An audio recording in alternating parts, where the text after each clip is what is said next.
ॐ नमो अरिहन्ताणम् ॐ नमो सिद्धाणम् ॐ नमो आयर्याणम् ॐ नमो उवज्जायाणम् नमो लोये सवसाहुणम् एषो पञ्च नमोकारो सौवापावपणासनो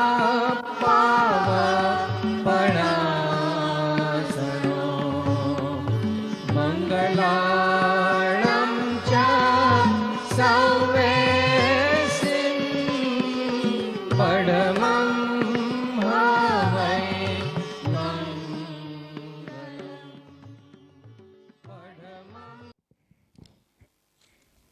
સદગુરુ દેવ કી જય.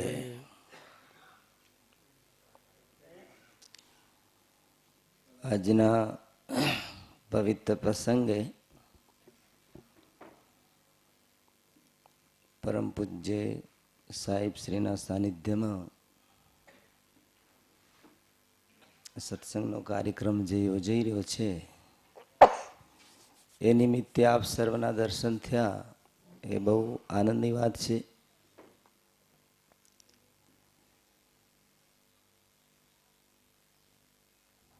એક વખત જંગલની અંદર સુખદેવજી મહારાજ પથ્થરની ચટ્ટાન ઉપર પોતે બેઠેલા.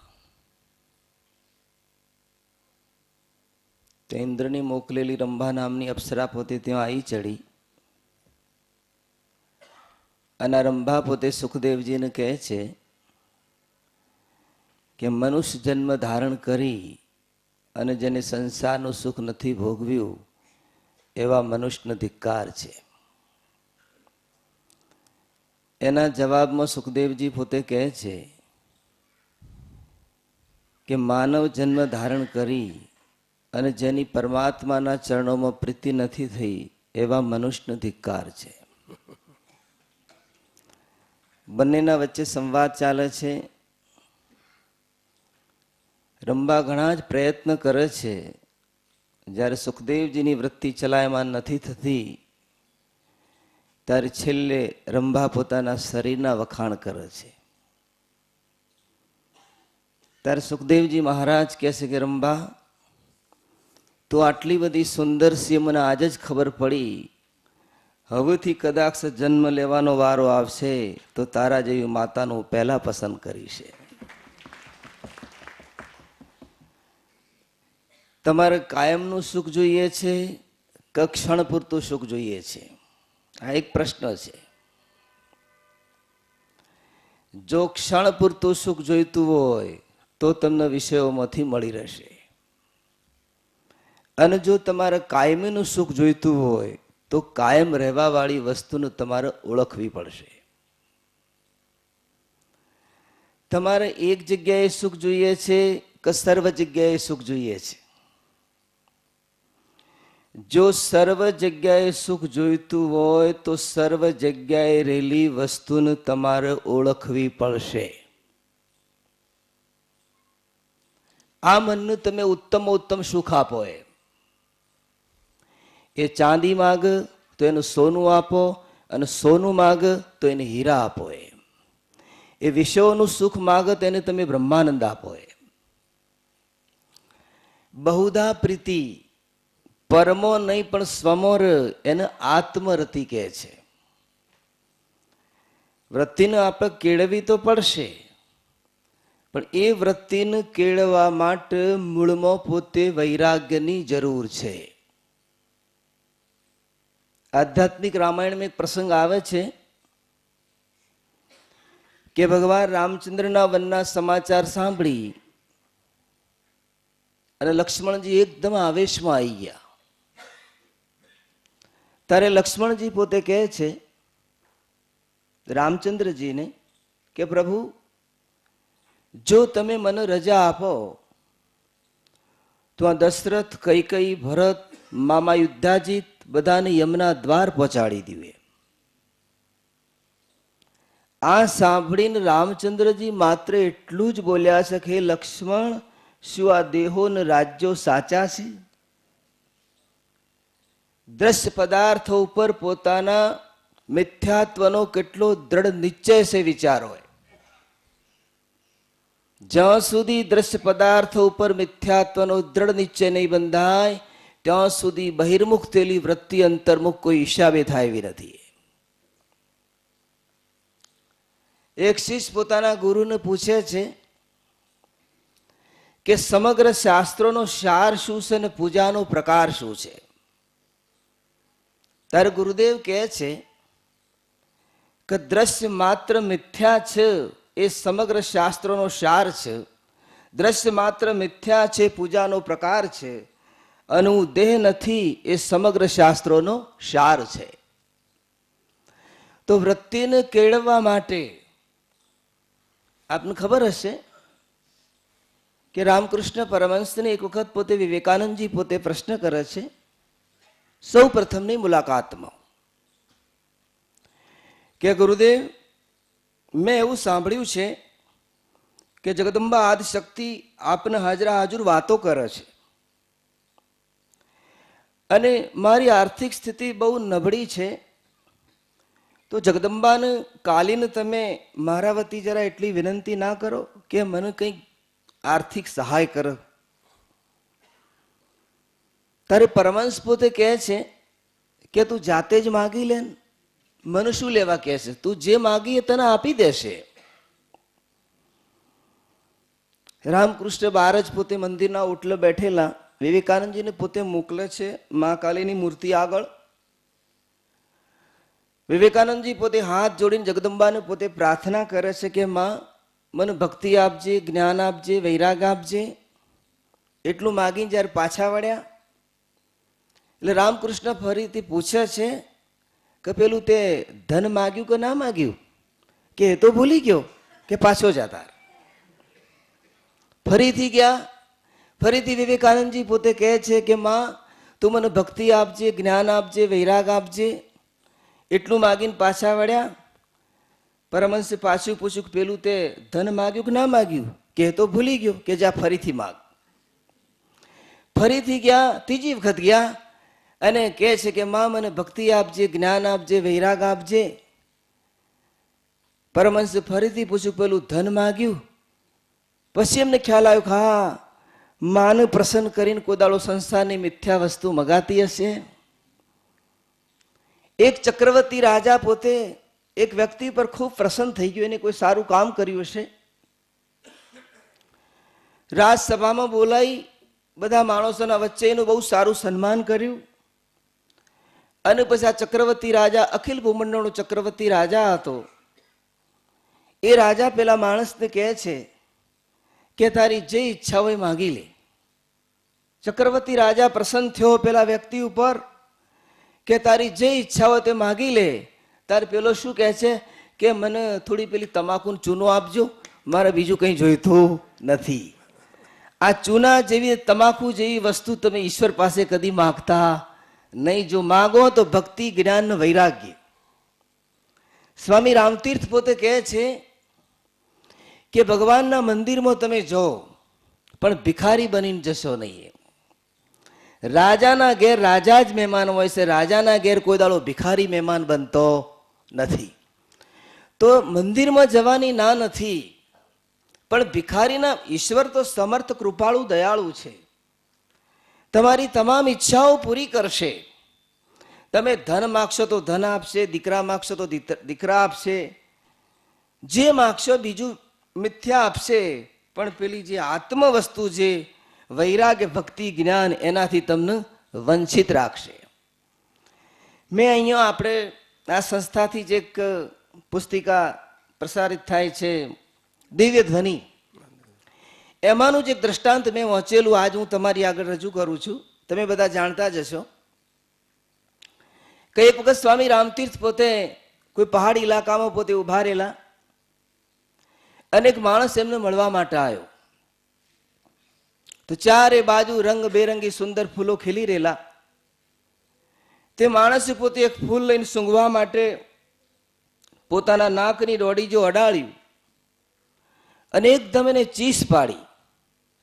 ચીસ એટલા માટે પાડી કે ફૂલની અંદર એક ઝેરી કીડો હતો, મધમાખી હતી, અને નાકની ડોડી પર એને ડંખ માર્યો.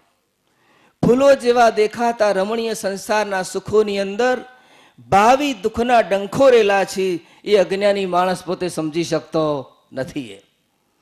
ઘણી વખત માણસ 5 મિનિટના સુખ માટે 100 વર્ષની જિંદગી પોતે ખરાબ કરી દે છે. માણસ ક્યાં ફસાણો છે? માણસ કોઈ વ્યક્તિમાં નથી ફસાણો, માણસ કોઈ વિષયોમાં નથી ફસાણો. માણસ ફસાણો છે પોતાના ગંધાતા અંતઃકરણમાં. એ ગંધાતું અંતઃકરણ જ બેકાબુ બની અને એને નિશ્ચિત કર્મમાં પોતે લઈ જાય છે.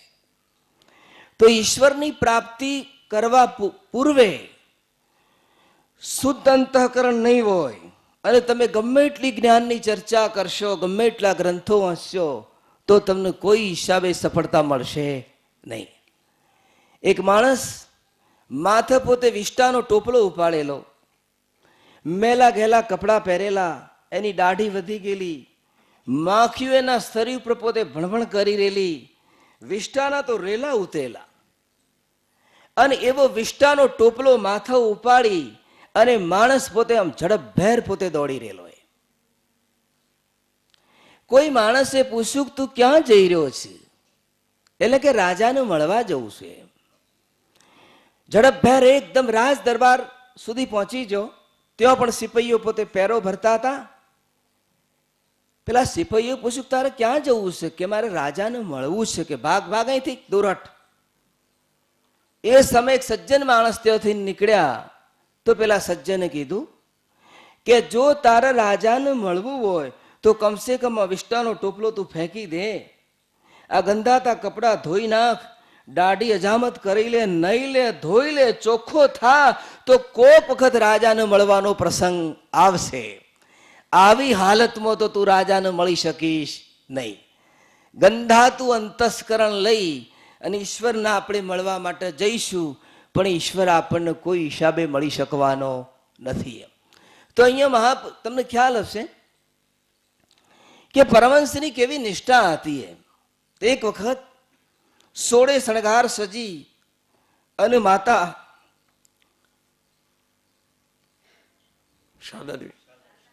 ખ્યાલ છે, 16 શણગાર સજીને માતા શારદા દેવી પરમહંસની આગળ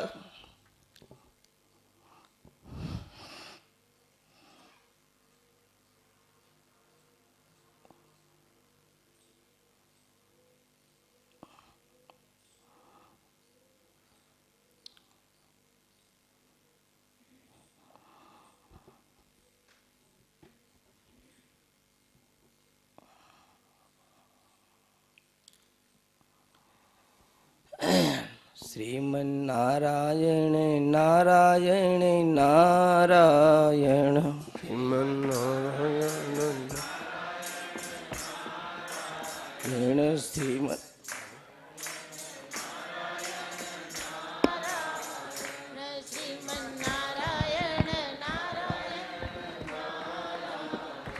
શ્રીમન્નારાયણ નારાયણ નારાયણ નારાયણ નારાયણ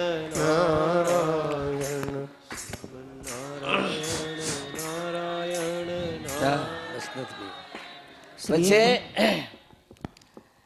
શારદા દેવી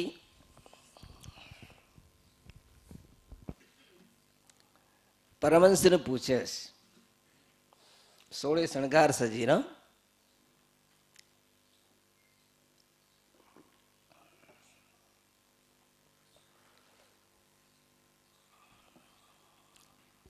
કે હું તમને કેવી લાગુ છે? માતા શારદા દેવી રામકૃષ્ણ પરમહંસને પૂછે છે કે હું તમને કેવી લાગુ છું?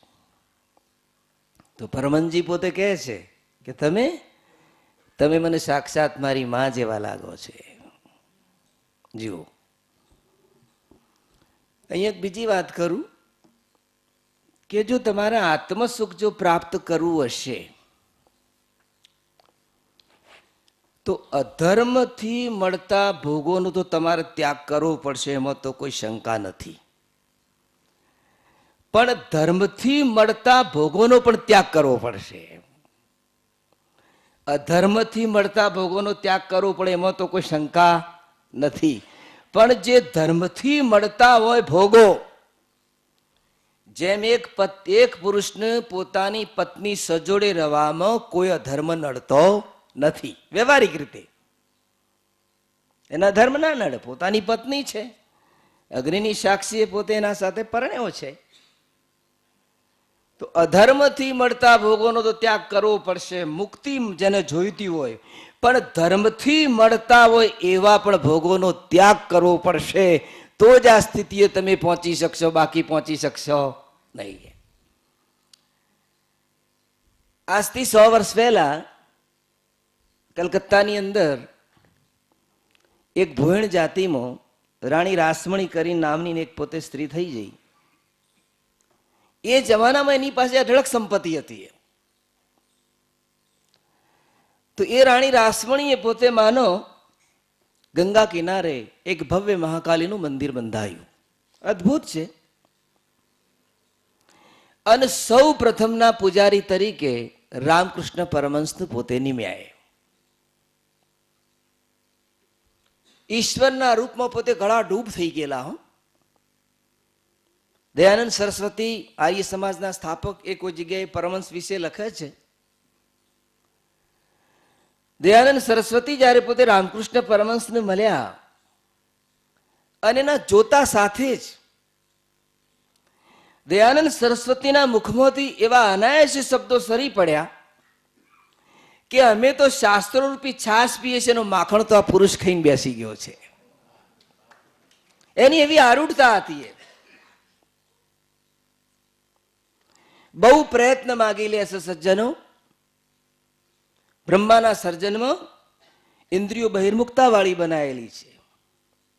એને તમે જ્યાં સુધી અંતર્મુખ કરવાનો પ્રયત્ન નહીં કરો ત્યાં સુધી આ દેહાધ્યાસ કોઈ હિસાબે ખતમ થશે નહીં.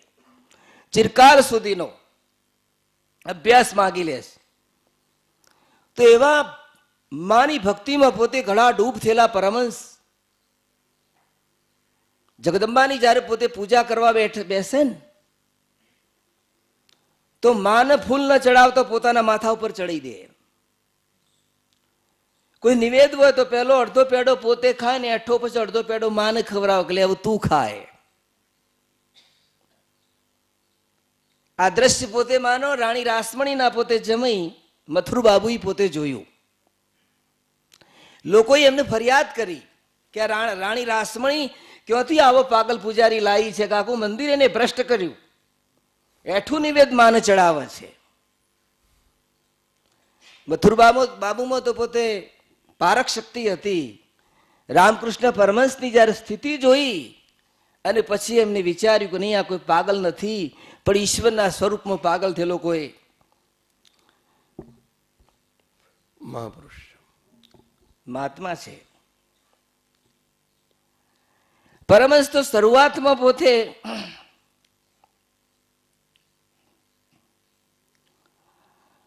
પૂજા કરવા માટે ફૂલ તોડતા હો. જગદંબાની પૂજા માટે શરૂઆતમાં ફૂલ ચૂંટતા, પણ જયારે એમની સ્થિતિ બની ને ત્યારે એમને ફૂલ ચૂંટવાના બંધ કરી દીધા કે ફૂલ જ્યાં ઉગ્યા છે ત્યાં પરમાત્માને ચડેલા જ છે, હવે બીજે ચડાવવાની જરૂર નથી. અહીંયા પરમહંસ પોતે એક દ્રષ્ટાંત આપે છે. તમે મંદિરોમાં જાઓ, મહાત્માઓ પાસે જાઓ, સ્વાધ્યાય કરો, સત્સંગ કરો, માળા કરો, એટલું મહત્વનું નથી, પણ તમારા ઊંડે ઊંડે કયો હેતુ રહેલો છે એ મહત્વની વસ્તુ છે. બહારની ક્રિયા ભલે શુભ છે, પણ તમારા અંતરમાં શું ભાવ પડેલો છે.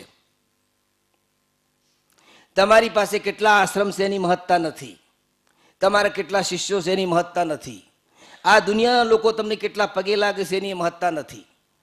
તમને ભારતમાં કેટલા ઓળખ્યું છે એની મહત્તા નથી, પણ સવારથી સાંજ સુધી તમારા સ્વરૂપમાં કેટલું રહી શકો છો એની મહત્તા છે. જો તમે તમારા ગમે એટલા તમારી પાસે આશ્રમ છે, કરોડો લાખો તમારા શિષ્યો છે, પણ સવારથી સાંજ સુધી તમે એક સેકન્ડ જો તમે તમારા સ્વરૂપમાં ના રહી શકતા હોય તો અંતે આ ધંધો બધો ખોટનો ધંધો છે તમારા માટે. તો અહીંયા શું કહે છે વિચારો કે બહિર્મુખ થયેલી વૃત્તિને જે પોતે અંતર્મુખ કરે એને મહાપુરુષો પોતે સાધના કહે છે. બે રાજાઓ એક જ દેવીની પૂજા કરતા હતા. એક ઉદાહરણ આપો. એક જ જગદંબાની પોતે બંને ભક્તિ કરતા હતા. રામકૃષ્ણ પરમહંસ સાકારવાદી પણ હતા અને નિરાકારવાદી પણ હતા. તો એક જ જગદંબાની બે રાજાઓ પોતે ભક્તિ કરતા હતા અને એ રાજાઓનું આપસમાં પોતે ટક્કર થઈ. બંને યુદ્ધે ચડ્યા. એમાં એકનો પરાજય થવા માંડ્યો અને એકનો વિજય થવા માંડ્યો. એકનું સૈન્ય ખતમ ના હારે, જેનું સૈન્ય પોતે ખતમ ના હારે હતું એને માની પોતે માનો ગદગદ કંઠે પ્રાર્થના કરી જગદંબાની અને કીધું કે માં, પ્રાર્થના કરીને આ રાજા પોતે સૂઈ ગયો. સપનામાં એને જગદંબાએ દર્શન દીધું. તો રાજા પોતે કહે છે કે માં, એ પણ તારી સપનામાં એ પણ રાજા તારી ભક્તિ કરે છે, હું પણ તારી ભક્તિ કરું છું, તો એ વિજય થવાના આરે છે ને મારું સૈન્ય તો પૂરું ખતમ થઈ ગયું, એનું કારણ શું? એમ તાર જગદંબા કહે છે કે બેટા, તું જે મારી ભક્તિ કરી રહ્યો છે એ મુક્તિ માટે કરી રહ્યો છે, અને એ જે મારી ભક્તિ કરી રહ્યો છે એ વિજયના માટે, રાજ વધારવાના માટે કરી રહ્યો છે, તો એનું ફળ મળી રહ્યું છે અને તને તારું ફળ મળશે. તારા અંતરમાં શાનો ભાવ છે? મુક્તિનો. તને એ ફળ મળશે. અને એને રાજનો ભાવ છે તો એનું ફળ મળી રહ્યું છે. તમારા અંતરમાં શું ભાવ છે એની મહત્તા છે. તો ઈશ્વર સમર્થ છે. માતાના ઉદરની અંદર જ્યારે બાળક હોય છે તો એ બાળકના માતાના ઉદરમાં એ બાળકના શરીર સાથે નાળ કોણ જોઈન્ટ કરી દેશે? કોણ ડોક્ટર ઓપરેશન કરી જોઈન્ટ કરશે? અરે ઈશ્વરનું અસ્તિત્વ તમારે સ્વીકારવું જ પડશે. વાત બેસે છે ને? માતાના ઉદર મોરેલા બાળકને અંદર નાળ કોણ ફિટ કરે છે? એના શરીર સાથે. અને માતા જે ખોરાક ખાય છે એ નાળ દ્વારા એનું પોતે ખોરાક મળીને બાળક અંદર પોતે માનો વૃદ્ધિ પામે છે. એ કોણ સર્જરી કરે છે અંદર? એમ તમને એક દ્રષ્ટાંત પહેલા આપેલું છે કે એક અમેરિકન વ્યક્તિ છે પોલ બ્રિટન, એને એક ગ્રંથ લખ્યો છે ભારતીય યોગો નામનો. એ ફરતો ફરતો જયારે વૃંદાવન આવ્યો તો વૃંદાવનમાં ઉડિયા બાબાજી કરીને એક મહાન સંત પુરુષ રહેતા હતા. એ ઉડિયા બાબાને પોલ બ્રિટને એક પ્રશ્ન કર્યો કે મને કોઈ ચમત્કાર બતાડો. તાર ઉડિયા બાબા પોતે શું કહે છે કે પિતાના પેટમાંથી નીકળેલું એક બુંદ પાણી જે ખાઈ રહ્યું છે, બોલી રહ્યું છે, ચાલી રહ્યું છે, તને ચમત્કાર નથી દેખાતો? અને એ જો તને ચમત્કાર ન દેખાય તો એનાથી મોટો મારી પાસે બીજો કોઈ ચમત્કાર નથી. ભારતની આખી સંસ્કૃતિ આખી કોઈ જુદી છે. ભારતમાં એક નાની ઉંમરમાં એક બેન પોતે વિધવા થયેલી. તે એક ભાઈએ પૂછ્યું કે તમારા દોત બહુ સુંદર છે. એટલે પેલી બેન આમ જોયું તો એક પથ્થર નીચે પડ્યો હતો. પથ્થર લઈને પોતાના દોતા ઉપર મારી અને દોત તોડીને આપી દીધા કે સુંદર હોય તો તું લઈ જા, મારો જોઈતા નથી. એ છે આ ભારત દેશ. તમને ખબર છે આજથી 400 વર્ષ પહેલા રાજસ્થાનમાં એક જોધાજી કરીને વીર પુરુષ થઈ ગયા. ઇતિહાસ પ્રસિદ્ધ પુરુષ હતા. અને જોધાજીએ પોતાના નામ ઉપર પોતે જોધપુરની સ્થાપના કરી. અને એ જોધાજીને પોતે 19 દીકરા હતા.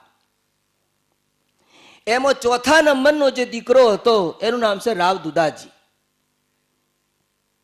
તો જોધાજી પોતે માનો રાવ દુદાજીની આજ્ઞા કરે છે કે તું મેળતા સર કરે. એ વખત મેળતા પોતે મુસલમાનોના કબજામાં હતું. તો રાવ દુદાજીએ જયારે પોતે મેળતા ઉપર ચડાઈ કરી મેળતા સર કર્યું. એ મેળતાની જાગીરી પોતે રાવ દુદાજીને આપી. ત્યારથી રાઠોડ વંશની શાખાને મેળતિયા શાખા એવું કહે છે. અને એ રાવ દુદાજીને પોતે માનો 4 દીકરા હતા. એમાં ચોથા નંબરના દીકરાનું નામ છે રત્નસિંહ. અને એ રત્નસિંહે પોતે ઝાલાની કોઈ દીકરી છે કુસુમ કુંવરબા, એના સાથે લગ્ન કર્યા. એમની જાગીરીમાં પોતે મેળતાથી દૂર એક કુડકી નામનું ગામ, 12 ગામની જાગીરી એમને આપી. અને એ કુડકીમાં કુસુમ કુંવરબાના પેટે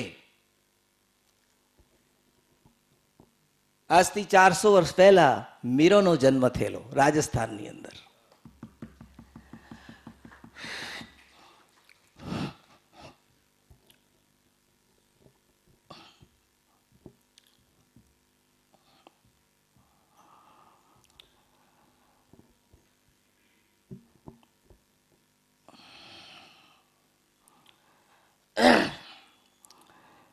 શ્રીમન્નારાયણ નારાયણ નારાયણ, શ્રીમન્નારાયણ નારાયણ નારાયણ. મીરાનું જે જીવન ચરિત્ર છે ને બહુ અદભુત છે સજ્જનો, તમને ઈશ્વર સુધી લઈ જશે. અમુક મહાત્માઓના જીવન ચરિત્ર એટલા મને પ્રિય છે. મીરા છે, રમણ મહર્ષિ છે, રામકૃષ્ણ પરમ છે, સ્વામી રામતીર્થ છે. રોમાંચકારી. એક કવિ તો એવી કલ્પના કરે છે કે ગૌલોકમાં નિત્ય રાસલીલા થાય છે. તો રાધાજીના ગળામાં એક હીરાનો હાર પહેરેલો અને એમના હૃદય પાસે રહેલું જે મોતી રાસ રમતા રમતા પોતે માનો નીકળી ગયું. અને એ મોતી પોતે રડતું રડતું ગૌલોકમાંથી પૃથ્વીલોક ઉપર આવ્યું અને કુડકીમાં પ્રગટ થયું. એ છે આ મીરાએ. એક કવિ આવી કલ્પના કરે છે. કેટલો ભક્તિભાવ હતો મીરાની અંદર તમે જુઓ. નાની ઉંમરની અંદર એના પિતા રત્નસિંહ તો આજથી 400 વર્ષ પહેલા રાજસ્થાનમાં એક ભારેલા અગ્નિ જેવું હતું. એમ મુસલમાનો અને રાજપૂતો વચ્ચે સતત પોતે સંગ્રામ ચાલ્યો જ રહેતો. કયા સમય યુદ્ધ ફાટી નીકળે નક્કી નહીં. એ જમાનામાં પોતે રાજપૂતની દીકરીઓમાં રાજકુમારીઓને યુદ્ધની તાલીમ પણ આપવામાં આવતી. મીરાને પણ યુદ્ધની તાલીમ, ઘોડે સવારી, તલવારબાજી, બધા તમામ એને તાલીમ લીધેલી હતી. અને મીરા નાની ઉંમરના 4 વર્ષના પછી તેમની માતાનું અવસાન થયું. મીરાની માતાનું કોઈ એમને પોતે ઉછેરવા વાળું રહ્યું નહીં. અને એ મીરાને પોતે માનો એમના દાદા જે રાવ દુદાજી ખરા ને એ પોતે મેળતામાં લાયા. મેળતામાં ચતુર્ભુજ ભગવાનનું મંદિર છે, તમને બધાને ખબર હશે.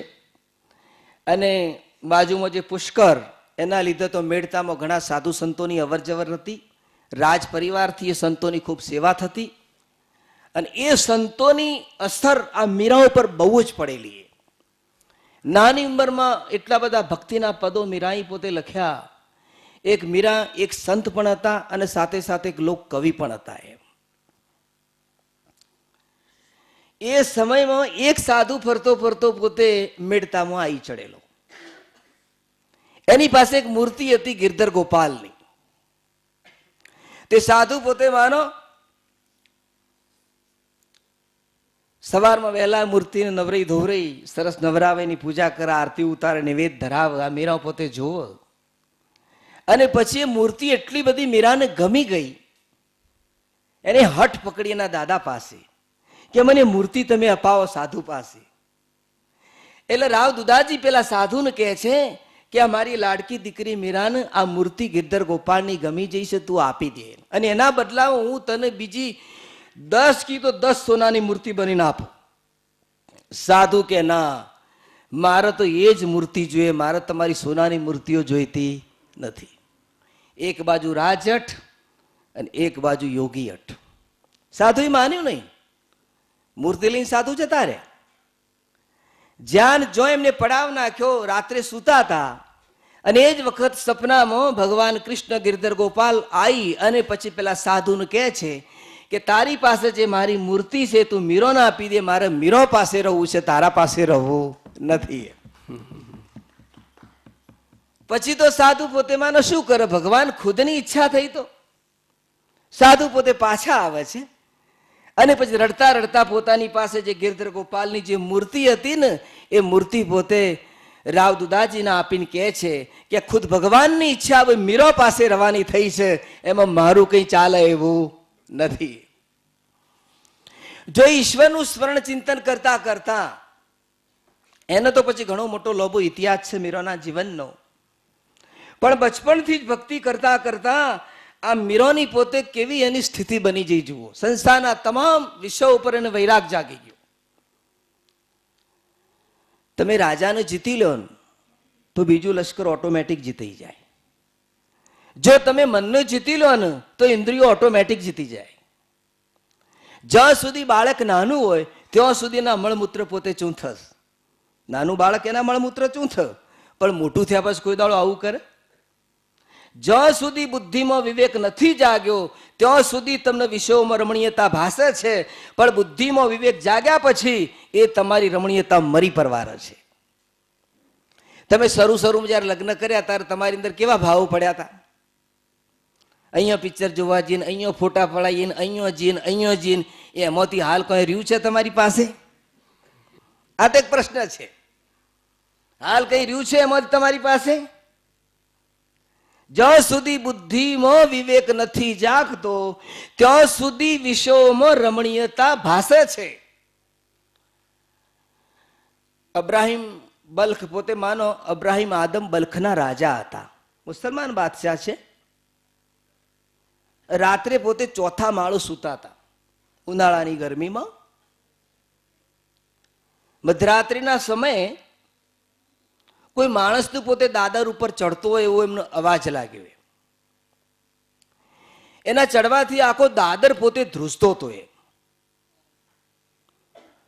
એટલે અબ્રાહિમ આદમ એકદમ જાગી ઉઠ્યા અને કહેશે કે કોણ?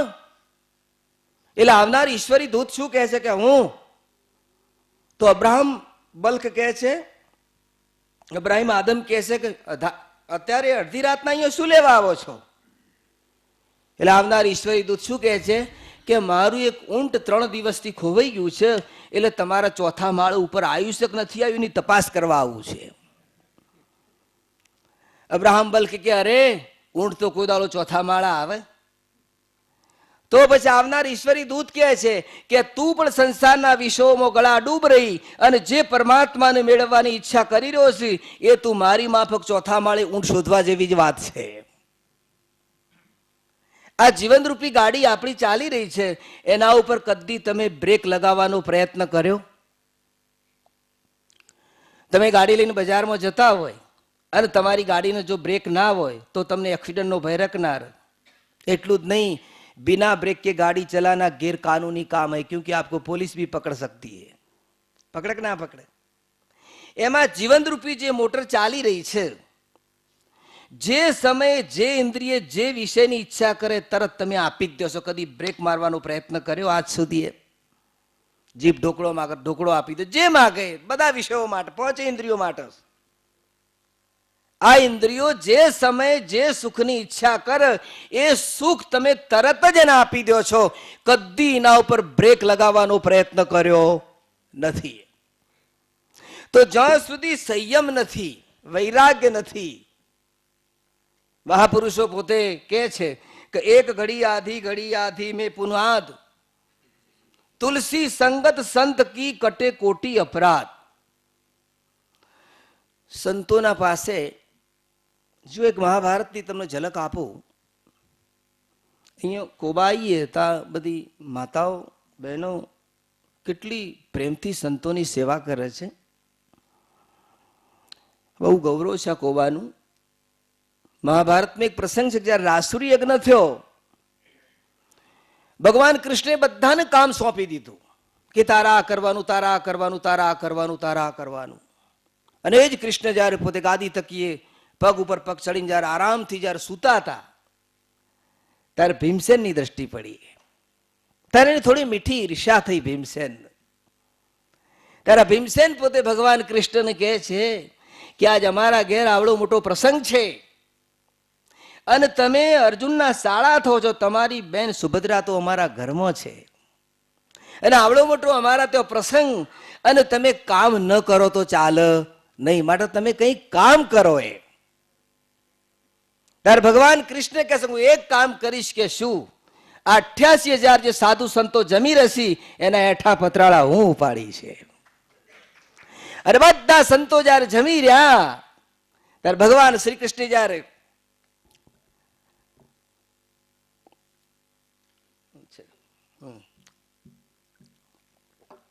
એઠા પતરાળા જયારે ઉપાડ્યા ને તો મહાભારત શું કહે છે, એના કુણીએ પોતે અઠવાડનો રેલો ઉતર્યો, એના ગુંગરાળા કેસ, એના પીળા પિતાંબર, એની અંદર સંતોનો એઠવાડો લાગી ગયો. કોણ કહેશે કે આ કૃષ્ણ પોતે પરમાત્મા હશે? કેવો સંતોની સેવાનો એની મહિમા દર્શાયો છે. શ્રી કૃષ્ણ ભાગવતમાં પણ કહે છે કે અર્જુન, જળ મેં તીર્થ ને પાષાણ મેં મૂર્તિઓ એ દેવતા નથી, હું નથી કહેતો, પણ મારા સંતોમાં અને તીર્થોમાં ઘણું અંતર છે. તીર્થનું ઘણા કાળ સુધી સેવન કરવાથી માણસને પવિત્ર કરે છે, જ્યારે સંત તો દર્શન માત્રથી પવિત્ર કરે છે. જે બ્રહ્મદશામાં આરૂઢ થયેલા મહાપુરુષો, તમને કોઈ વખત દ્રષ્ટાંત આપેલું હશે કે સ્વામી અખંડાનંદજી એક વખત આ વાત કરેલી કે ઉત્તર ભારતની અંદર એક મોગલપુર કરીને શહેર છે. એ મોગલપુર શહેરની અંદર એક મહાત્મા રહેતા હતા. એનું સાચું નામ શું તો કોઈને ખબર હતી નહીં, પણ એને મોગલપુરના બાબા તરીકે બધા ઓળખતા. એક વખત આ બાબા પોતે, ઉત્તર ભારતમાં સાધુઓનું બાબા કહેવાની પ્રથા છે, તો આ બાબા પોતે માનો એક વખત બજારમાં થઈને જઈ રહેલા, આખરી દશાને પામેલા, રાખની અંદર છુપાયેલા અગ્નિને તમે ઓળખી શકો નહીં, એમ બ્રહ્મચિંતનમાં લાગેલા મહાપુરુષને પણ તમે ઓળખી શકો નહીં. જળભરત જ્યારે રાહુગણ રાજા જળભરત સાથે જોડા અવિવેક ભર્યા શબ્દો એને ઉચ્ચાર્યા અને બંને વચ્ચે વાર્તાલાપ થયો અને જ્યારે ઓળખી ગયો એ વખત રાહુગણ રાજા પોતે પાલખીમાંથી નીચે કૂદી પડી જળભરતના પગ પકડીને પોતે ગદગદ હૃદયે કહે છે કે મને યમરાજના પાસની બીક લાગતી નથી, વિષ્ણુના ચક્રની બીક લાગતી નથી, મહાદેવના ત્રિશૂળની બીક લાગતી નથી, ઇન્દ્રના વજ્રની બીક લાગતી નથી, એટલી બીક મને બ્રહ્મનિષ્ઠ મહાપુરુષના અપમાનની બીક લાગે છે, એમ કે છે.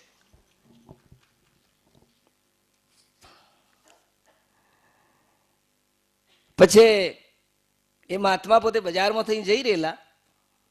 એક તો બ્રહ્મનિષ્ઠ બ્રહ્મસૂત્રીય મહાપુરુષ મળવો દુર્લભ છે અને કદાચ મળી જાય તો એને ઓળખવો દુર્લભ છે. પછી એક માણસ પોતે રસ્તામાં મળ્યો એટલે પેલા મહાત્માને એકદમ આમ દંડો ઉગામીને જો માથામાં મારવા ગયો ને એટલે મહાત્માએ આમ સ્વાભાવિક એના અમે દ્રષ્ટિ કરી. જ્યાં દ્રષ્ટિ કરીને તેનો હાથ આમ નામ પકડી ગયો, એમ દંડા સાથે એનો હાથ આમ નીચો થાય જ નહીં. એક વખત સ્વામી અખંડાનંદજી પોતે મોગલપુરના બાબાને પ્રશ્ન કર્યો કે બાબા, પેલા માણસને તમે આવું તો શું કર્યું કે એનો હાથ આમ થતો જ નથી, આમ નામ પકડી ગયો છે? તાર બાબા શું કે મેં એને કંઈ કર્યું નથી. કારણ કે આના આવી રીતના થયું કેવી રીતના કે એક કારણ બન્યું છે. હું જો બેઠો હોય તો મારી આજુબાજુ બધા દેવતાઓ બેઠેલા હોય છે. હું જ્યારે ચાલતો હોઉં તો મારી પાછળ પાછળ બધા દેવતાઓ ચાલતા હોય છે. બ્રહ્મનિષ્ઠ બ્રહ્મસૂત્રીય મહાપુરુષ જરા પૃથ્વી પર ફરતો હોય તેના ચરણની રજ માણસો તો લેવાની ઈચ્છા એ કરી પણ સ્વર્ગના દેવતાઓ પણ ઈચ્છા કરતા હોય છે. જે આખરી દશાને જે આરૂઢ થયેલા મહાપુરુષો, તોરલ કહે છે ને કે દેશ ફરી પરદેશ ફરી સંતોના જોયા સગાળ, પણ જેને દેખીને મારા નયન ઠરે એવા સંતોના પડ્યા દુષ્કાળે. જે સ્થિતિને પામેલા પુરુષો છે, અપ્રોક્ષ અનુભવી બ્રહ્મનિષ્ઠ મહાપુરુષો. સ્વામી રામતીર્થ પોતે કહે છે કે મારો વધુમાં વધુ જો કોઈ આનંદ હોય તો એકાંત. સ્વામી રામતીર્થ પોતે એક ટેકરી ઉપર ફરતા હતા, પુષ્કરની ટેકરીઓ ઉપર, અને સ્વાભાવિક એમનો પગ પોતે લપસ્યો. તો રામતીર્થ પોતે શું કહે છે કે હું રામને ભૂલ્યો એટલે મારો પગ લપસ્યો. આંતરિક બહારિક પતનનું મૂળ કારણ છે આંતરિક પતન. જો તમારું આંતરિક પતન ના થાય તો બહારિક પતન હોવા છતાં પણ તમને પતન દેખાશે નહીં. જેટલા જેટલા બહારિક પતનો દેખાય છે, કોઈ તમારું અપમાન કરે ગમે તે થાય, એ બહારિક પતનો દેખાય છે એનું મૂળ કારણ છે આંતરિક પતન. તમે સ્વરૂપમાંથી ખચો છો એટલે જ આ બધા ઉદ્વેગો તમને લાગે છે. એક મહાત્મા કહે છે કે હું જ્યારે મારી જાતને જ્યારે દેહ માનું છું ત્યારે દુનિયાની વિપત્તિઓ મારા શિર ઉપર આવીને પોતે સવાર થઈ જાય. પણ હું મારી જાતને જ્યારે દેહ ન માનતો આત્મા માનું છું ત્યારે મારા આનંદનો કોઈ પાર રહેતો નથી. યોગ વશિષ્ઠમાં બ્રહ્મર્ષિ વશિષ્ઠજીએ 3 પ્રકારના દ્રષ્ટાંત આપ્યા છે. બ્રહ્મની વ્યાપકતા બતાવવા માટે આકાશનું દ્રષ્ટાંત આપ્યું છે. આકાશ વગરની કોઈ જગ્યા ખાલી કરી? બ્રહ્મની વ્યાપકતા બતાવવા માટે આકાશનું દ્રષ્ટાંત આપ્યું છે. અને આત્માની નિર્વિકારતા બતાવવા માટે સોનાનું દ્રષ્ટાંત આપ્યું છે. તમારી પાસે 20 તોલા સોનું હોય, એની તમે કોઈ મહાવીર ભગવાનની મૂર્તિ બનાવો, એ આકાર ના ગમે તો વળી પાછી ભાગીને તમે ભગવાન બુદ્ધની મૂર્તિ બનાવો, પછી કોઈ બીજા મહાત્માની મૂર્તિ બનાવો, મીરોની બનાવો, કબીરની બનાવો, કૃષ્ણની બનાવો કે રામની બનાવો, ગળો ને ભાગો, પણ હર હાલતમાં સોનું પોતાની નિર્વિકારતા છોડતું નથી. લાખો કરોડો જન્મ તમે લઈ લીધા, પણ જે તમારી આત્માની નિર્વિકારતા છે એ આજ સુધી એવી ને એવી છે, પણ એને તમે જાણતા નથી. તો એ બ્રહ્મની વ્યાપકતા બતાવવા માટે આકાશનું દ્રષ્ટાંત આપે છે. આત્માને નિર્વિકાર બતાવવા માટે સોનાનું દ્રષ્ટાંત આપે છે. અને જગતનું જૂઠું સિદ્ધ કરવા માટે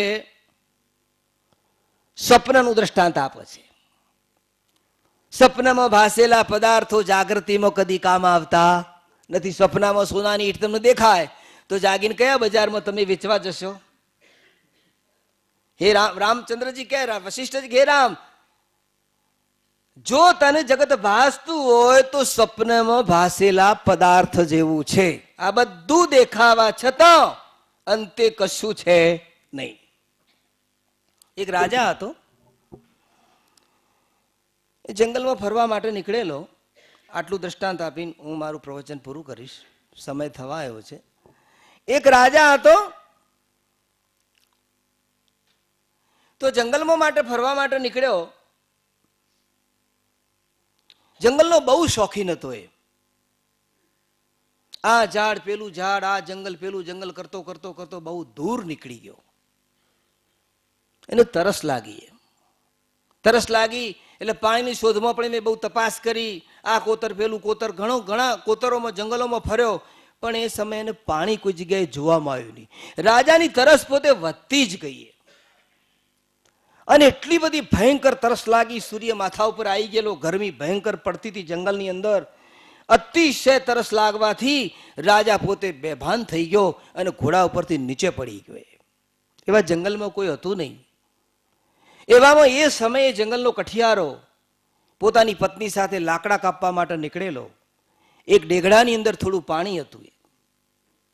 આમ જોયું તો રાજા બેભાન થઈને પડેલો. એને વિચાર્યું કે કોઈ તરસો લાગે છે, કોઈ રાજા જેવો, એના ચિહ્નો ઉપરથી રાજા લાગે છે. એના ડેગડામાં રહેલું પાણી પેલા રાજાને પાયું. રાજાને થોડી શુદ્ધિ આવી. આમ જોયું તો સામે કઠિયારો દેખાણો. રાજા એકદમ એને ભેટી પડ્યો ખુશ થઈને. રાજા કહે છે પેલા કઠિયારાને, કરે તું મારો પ્રાણદાતા છે. આજ જો તું ન મળ્યો હોત તો આ શરીર મારું ટકી શકોત નહીં. એને ઘણી ઈચ્છા થઈ, જંગલમાં નીકળેલો, પાસે કંઈ હતું નહીં, અને શું આપું એમ વિચારતો હતો. ત્યારે એના ગજવામાં એક ચાંદીનો સિક્કો હતો. એ ચાંદીના સિક્કામાં પોતાનું એડ્રેસ છપાયેલું હતું, પોતાનું નામ, પોતાની રાજધાનીનું નામ. એ પોતાના એડ્રેસ વાળો ચાંદીનો સિક્કો પેલા આદિવાસીને આપીને રાજા કહે છે કે લે આમાં મારું સરનામું છે, તારા જીવનમાં કોઈ ભયંકર ગમે તેવી તકલીફ આવે તો તું સીધો મારી રાજધાનીમાં મારા દરબારમાં આવજે, ગમે તેવી મુશ્કેલી હશે તો હું તારી દૂર કરીશ. એમ કઈ રાજા તો પોતે રવાના થઈ ગયો. આદિવાસી જંગલમાં શું કામ કરતો? મોટા મોટા ઝાડ કાપી એના કોલસા પાડી અને આજુબાજુ ગામડાઓમાં પોતે વેચતો અને એમાંથી પોતાનો રોટલો ઉભો કરતો. આ એની આજીવિકા હતી. 4-5 વર્ષ થઈ ગયા, બીજા નવા ઝાડ થયા નહીં, કોલસા પાડવાનું બંધ થઈ ગયું. એટલે આ ગરાસિયાને પોતાની આજીવિકાનો પ્રશ્ન ઉભો થયો કે હવે શું કરવું. તારી પત્નીની યાદ દેવરાવે છે કે જો આ સિક્કો એમાં રાજાનું સરનામું છે, જો તમે કહો તો આપણે બંને ત્યાં જઈએ એના નગરમાં. બંને પતિ પત્ની પોતાના 4 બાળકો, આ લોકો પોતે ઠેઠ રાજાની રાજધાનીમાં 2-3 દિવસના અંતે ફરતા ફરતા પહોંચી ગયા. જેવા નગરમાં પ્રવેશ કર્યો તો એક નગરનો માણસ મળ્યો, પેલો ચાંદીનો સિક્કો બતાડ્યો. પેલો આદિવાસી કહે છે કે અમારા રાજાને મળવું છે, આ નામવાળા રાજાને. નગરનો માણસ ખુશ થઈ ગયો, વિચારે છે કે આ રાજાનો કોઈ અંગત માણસ લાગે છે, કેમ કે રાજા પોતાના અંગત માણસ સિવાય આવો ચાંદીનો સિક્કો એડ્રેસ વાળો બીજા કોઈને આપતો નથી. જેમ ઘણા માણસો નથી ખોનગી ફોન નંબર હોય છે, એ પોતાના અંગત મિત્રોને આપો, જાહેર બધાને ના આપો. તો આ નગરનો માણસ એનો હાથ પકડી અને રાજ દરબારમાં લઈ ગયો. રાજા ઊંચા સિંહાસન ઉપર બેઠેલો, 2 અનુચરો પોતે ચમ્મટ ઢોળી રહેલા, સભામાં મોટા નગરજનો, વણિકો, બધા સારા એવા ગ્રસ્તો, પવિત્ર માણસો બેઠેલા. સ્વાભાવિક રાજકીય ચર્ચા ચાલતી હતી. રાજ દરબારનો એક મેઇન ગેટ પડતો હતો. રાજા આવી રીતના ઊંચો બેઠેલો, ગેટ ઉપર સામે નજર જઈ તો પેલા આદિવાસીને આવતા એને ભાળ્યો પેલા રાજાએ. રાજાની જેવી દ્રષ્ટિ પડી, રાજા તરત એને ઓળખી ગયો. રાજા એકદમ હફાળો ઉભો થઈ ગયો, કરે કે મારો પ્રાણ દાતા આવ્યો આજે. એને દોડ મૂકી એમ અને જઈને દોડતો પોતે પેલા આદિવાસીને ભેટી પડ્યો. ગરાસિયાનો હાથ પકડીને રાજ દરબારમાં લાવે છે, એનું યોગ્ય સન્માન કરે છે, રાણીવાસમાં લઈ જાય છે અને નવરાવે ધોવરાવે, બીજા કપડાં પહેરાવે છે. પછી રાજા કહે છે કે ખરેખર એ સમય જો તું મને ના મળ્યો હોત તો મારું શરીર હોત નહીં. તું મારો પ્રાણદાતા છે, તારો મોટો ઉપકાર છે મારા ઉપર. બોલ હું તને શું મદદ કરું, કે તું કેમ આવ્યો મારી પાસે? એને બધી વાત કરી. પછી આદિવાસી રાજા કહે છે જો તારે કોઈ ચિંતા કરવાની નહીં, આખી જિંદગી તું મારી પાસે રહી, તારી બધી જ વ્યવસ્થા રાજ તરફથી હું કરી દઈશ. આદિવાસી પોતાની પત્ની સાથે ત્યાં રહે છે. 1 મહિના થયા અને આદિવાસી પોતે રાજાને કહે છે કે મહારાજ, હું સતત પ્રવૃત્તિમાં રહેલો એટલે મને કામ વગર ફાવે નહીં, તમે મને કંઈક કામ આપો. તો એ વખત રાજા પાસે પોતાના વડવાઓ વખતનું 100 વીઘાનું જંગલ હતું, ચંદનનું જંગલ. એના વડવાઓ વખતનું. એક અસલી ચંદનના છોડનું થતા કેટલા વર્ષ લાગે? 100 વર્ષ. અને એ અસલી ચંદનના જંગલો, ઝાડો કર્ણાટકના મૈસૂર તરફે આપણને જોવા મળે છે. અને અહીંથી 5 કિલોમીટર કદાચ એ ચંદનના જંગલ હોય અને એ બાજુથી જો પવન આવે તેની ખુશ્બુ તમારા આશ્રમ સુધી આવે. એવું 100 વીઘાનું જે જંગલ હતું એના વડવાઓ વખતનું એ રાજાઈ પોતે તાવાના પત્ર ઉપર લેખ કરી અને આદિવાસીને પોતે ભેટ આપી દીધું કે જા, એના ઉપર કોઈ રાજનો કોઈ ટેક્સ નહીં અને તું માલા માલ થઈ જા. રાજાના માણસે જંગલને બતાડ્યા, તો મકાન બની આપ્યું. આદિવાસી પોતે ત્યાં ગયો. મોટા તોતિંગ ઝાડ, ચંદનના 100 વર્ષના જૂના જૂના ઝાડ. તો આદિવાસી સવારમાં વહેલો ઉઠીને શું કરે? એક તોતિંગ ઝાડ પાડે અને પાડીને પછી એના કોલસા પાડે. એક તોતિંગ ઝાડ કાપીને પછી એના કોલસા પાડે અને કોલસા પાડી અને પછી બાજુના ગામડામાં વેચવા જાય તો પરાણે 8 આના કે 12 આના કે રૂપિયો 4 આના એને મળે અને એમાંથી નેઠ એનું રોટલો દાળ ઊભું થાય, વધારે કંઈ મળે નહીં. એમ કરતા કરતા 1 વર્ષ, 2 વર્ષ, 3 વર્ષ આખું 100 વીઘાનું જંગલ ચંદનનું એને કોલસા પાડવામાં પૂરું કરી દીધું. એ સિર્ફ 2 ઝાડ બાકી હતા, 2 ઝાડ. વળી પેલા આદિવાસીને ચિંતા થઈ કે 2 ઝાડ તો 2 દિવસમાં પડી જશે, વળી પાછું મારું આજીવિકાનું શું થશે? નવરાશ લઈને પોતે રાજા પાસે ગયો. રાજા એ છેટ્ટા આવતાથી જોયો તો વર્ષો પહેલા જે જેવો જોયો તો જૂના કપડાં, ફાટેલા કપડાં, એવી જ હાલતમાં જોયો. રાજા એની કહે છે, કેમ તારી અંદર કોઈ બદલાવ આવ્યો નહીં? વર્ષો પહેલા હતી એવી જ કન્ડિશન તારી યાદ છે, શું કર્યું ત્યાં ચંદનના જંગલનું? તો એને કીધું કે મહારાજ, હું તો સવારમાં વહેલા ઉઠીને એક ઝાડ ફાડીના કોલસા પાડી અને બાજુના ગામડામાં વેચવા જતો. રાજા કે કોલસા પાડતો? રાજાનો તો સરળો પડી ગયો એમ. પણ એનો પ્રાણદાતા હતો એટલે રાજા કંઈ બોલ્યો નહીં. ગમ ખાઈ ગયો રાજા. થોડી વાર પછી મૌન તોડીને રાજા કહે છે કે હવે કેટલા ઝાડ છે? કે મહારાજ હવે 2 ઝાડ છે બાકી. રાજા કે જા તું પાછો જા, 2 ઝાડમાંથી તારાથી જેટલાથી ઉપડે એવું એક ડાળું કાપીને તો અહીંયા લેતા. આદિવાસી પાછો જાય છે અને એક ડાળું મોટું કાપી અને લઈને આવે છે. રાજા પ્રધાનને બોલાવે છે કે આપણું જે મેઇન બજાર છે, જો રોજના વેપારીઓ લાખો રૂપિયાનો પોતે વેપાર કરે છે, ત્યાં તમે આની કિંમત કરાવો, કેટલી થાય છે? પ્રધાનના આદિવાસી બંને પેલું લાકડું લઈ આદિવાસી ઉપાડીને જાય છે પ્રધાનના સાથે. આવું અસલી ચંદન જ્યારે બજારમાં પ્રવેશ કર્યો, આખું બજાર એકદમ ખુશ્બોદાર થઈ ગયું. બધા વેપારીઓ દોડતા આવ્યા પેઢી ઉપરથી, ભક્તિભાવ વાળા હતા. એક કે મારે લેવું છે, બીજો કે મારે લેવું છે. પ્રધાન કે ભાઈ જુઓ, જે વધારે પૈસા આપે એના ડાળું આપીશું. બધા એ રાજી કરી, કોઈ કે 5,000, કોઈ કે 10,000, કોઈ કે 15,000, એક કે 20,000, એક કે 25,000. 25,000 કીધા ને એટલે પેલો આદિવાસી એકદમ ચકરી ખાઈને પોતે નીચે પડી ગયો, બેભાન થઈ ગયો. અને પછી શુદ્ધિમાં આયા પછી આદિવાસીની કથા નથી, આ કથા મારી તમારી છે, યાદ રાખજો. જેમાં આદિવાસીએ પોતે 100 વીઘાનું જંગલ જેમ કોલસા પાડવામાં પૂરું કર્યું, એમ તમને મને ઈશ્વર જે 70 કે 80 100 વર્ષનું આયુષ્ય આપ્યું હતું, એ પાપ કર્મો કરવામાં પૂરું કરી દીધું. એમ રાજા પોતે કહે છે આદિવાસીને, આદિવાસી રાજાને કહે છે કે મહારાજ, એવું મારા માટે 2 ઝાડ છે, 2 ઝાડ મારા માટે કાફી છે, એવું મારે તમારી કોઈ મદદ જરૂર નથી. આ જેટલા શ્વાસો બચ્યા છે એટલા જો ઈશ્વરને સમર્પિત થઈ જાય તો પણ વેડો પાર છે. સમય થવાયો છે, આટલું કહીને હું મારી વાણીને પોતે વિરામ આપું છું. આજના પવિત્ર પ્રસંગે પૂજ્યશ્રીએ મને એવો આદેશ કરેલો કે થોડી વૈરાગની ભક્તિની વાત કરજો, એટલે વિષય ઉપર થોડી ચર્ચા આપણે કરી છે. આપ તો ખરેખર બધા બહુ પવિત્ર આત્માઓમાં મુક્ષુઓ છો. કહ ના જાસો કહ દિયા, અબ કછું કહા ન જાય, એક રહા દૂજા ગયા દરિયા લહર સમાય. આ સંતોએ પીરસવામાં તો કંઈ ખામી રાખી નથી, પણ તમે ના જમો તમે શું કરીએ? આ તો ગાતી ગાતી આવીને ગાતી ગાતી જઈને જમવા વખત ઊંઘી જઈ, આવું થવું જોઈએ નહીં. સદગુરુ દેવ કી જય.